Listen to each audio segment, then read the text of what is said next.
मां नर्मदा जी की उद्गम स्थली पवित्र नगरी अमरकंटक प्रदेश का प्रमुख पर्यटन और धार्मिक तीर्थ स्थल के वार्ड क्रमांक 12 में स्थापित दिगंबर जैन सर्वोदय तीर्थ क्षेत्र जैन मंदिर में सोमवार गत रात्रि एक के बाद एक लगातार 12 दुकानों में भीषण आग लग गई। इन दुकानों में रखा लाखों करोड़ों का सामान जलकर खाक हो गया है। दुकानदार ये नहीं समझ पा रहे हैं कि आखिर दुकानों में आग लगी कैसे।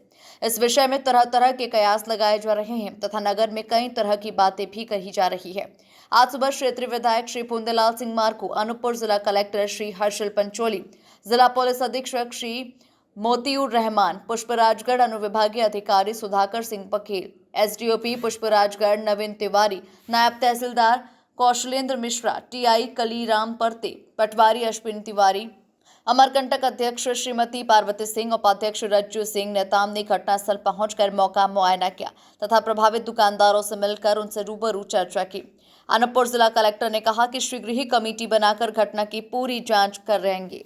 देखिए, यहाँ जो प्रशासनिक जो व्यवस्था है, वैसे भी पूरे मध्य प्रदेश में हम कहें तो पूरे चरमरा के और पूरा असफल है। ये कल 11 बजे यहाँ आगजनी हुई है। यहीं 500 मीटर में फायर ब्रिगेड आपका दो नगर पंचायत में रखा हुआ है। सब लोग सोते रहे, ना कोई अधिकारी सुनने वाला है, ना कोई कर्मचारी। यहाँ तक कि कलेक्टर को भी तत्काल संज्ञान में लेना चाहिए। यहाँ एसडीएम रहते हैं, सीएमओ हैं। अब जब हम जनप्रतिनिधि जब आगे आए, इसके बाद फिर प्रशासन पीछे आते हैं। तो मेरा ये कहना है, अभी हमने कलेक्टर साहब और एसपी साहब से भी बात किए हैं कि आप एसआईटी का गठन करें और एक परिवार से आप बैठ करके जो भी उनके सामान है, कितने बाई कितने में दुकान था, कितने उन्होंने सामान कब कब लाया, ये सारी चीज़ें आकलन करें।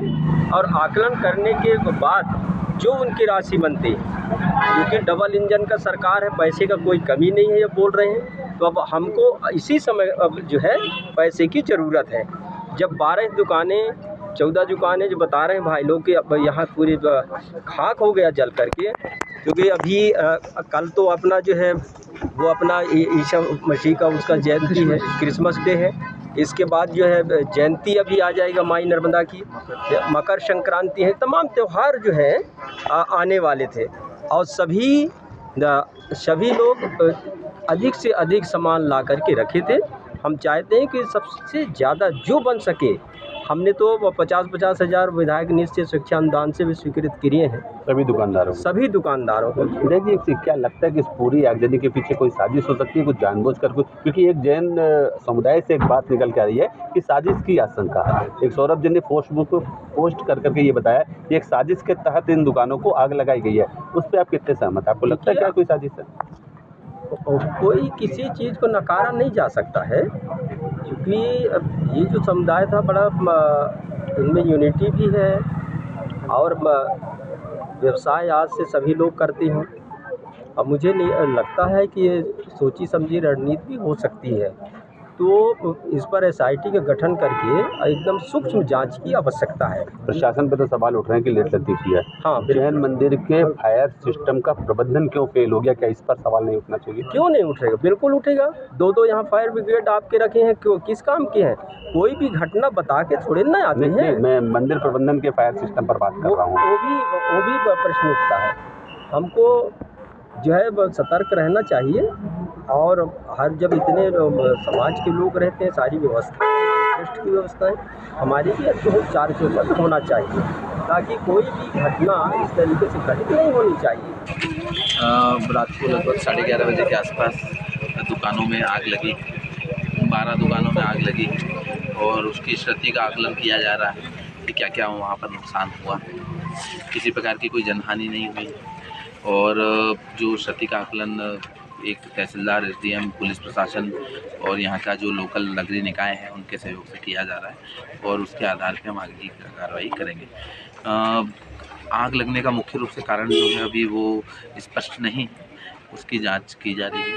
कारण स्पष्ट होने पर उसमें भी जो भी वैधानिक कार्रवाई होगी वो की जाएगी। क्या शॉर्ट सर्किट एक कारण हो सकता है या कुछ लोग आग ताप रहे हो ठंड में, ऐसी कोई घटना? एमपीबी की टीम और प्रशासन की टीम उसमें हम लोग पूरा अभी दिखवा रहे हैं एक एक पॉइंट, क्योंकि अभी सब कुछ जगहों पर पॉइंट पर अभी भी आग चल ही रही है। तो अंदर जाके एग्जैक्टली देखना पड़ेगा कि कहाँ से क्या हो सकता है, तो वो अभी अंडर तो कंसिडरेशन। स्थानीय प्रशासन को लेकर के आक्रोश है कि बगल में नगर पालिका है लेकिन फायर की जो व्यवस्था मिलनी चाहिए वो डायरेक्टली तत्काल समय पे नहीं मिल पाई है, तो उस पर कितनी सच्चाई है? 2 एम्बुलेंस थी, एक एम्बुलेंस वहाँ पर उपस्थित हो गई थी, दूसरी एम्बुलेंस में कुछ खराबी थी, इस कारण से वो नहीं कर पाई थी। और उसके अलावा अनूपपुर से भी बाद में, अनूपपुर चूँकि लगभग 1.5 से 2 घंटे का रास्ता है, उसको आने में जो समय लगा उसके कारण ज़रूर थोड़ा सा क्षति बढ़ी, बट सारी चीज़ों को ध्यान में रख के आगे कर क्योंकि इसमें 12 दुकानों में आग लगी है, तो उसको हमने आगजनी का मामला पंजीबद्ध किया है अमरकंटक थाने में। और हम जो यहाँ पे सीसीटीवी फुटेज, जितने भी सीसीटीवी फुटेज है उसको हम लोग आकलन करेंगे, उसमें देखेंगे कि उस समय कौन कौन व्यक्ति शहर में घूम रहे थे, उनसे हम लोग पूछताछ करेंगे कि आप किस कारण से शहर के किस क्षेत्र में, इस क्षेत्र में क्यों घूम रहे थे, और इसका निकाल करेंगे कि किस कारण से ये पूरी तरह से आग लगी है। घटना का जैन क्या मंदिर कारण है। प्रबंधन में एक सौरभ जैन जी हैं, उन्होंने एक पोस्ट की है कि किसी साजिश की आशंका है, तो आपको ऐसा लगता है कि कोई आपराधिक साजिश हो सकती है पूरे मामले में? ये सभी एंगल से इसका जांच करना बहुत आवश्यक है कि उस किस कारण से आग लगी है, और अगर कोई साजिश होगी तो उसका भी पर्दाफाश किया जाएगा, और अगर किसी कोई शॉर्ट सर्किट या किसी और कारण से या किसी को आग की लपट कहीं से या अंगारे से आग लगी होगी तो उसका भी हम लोग उसका क्लियर करेंगे किस कारण से आग लगी।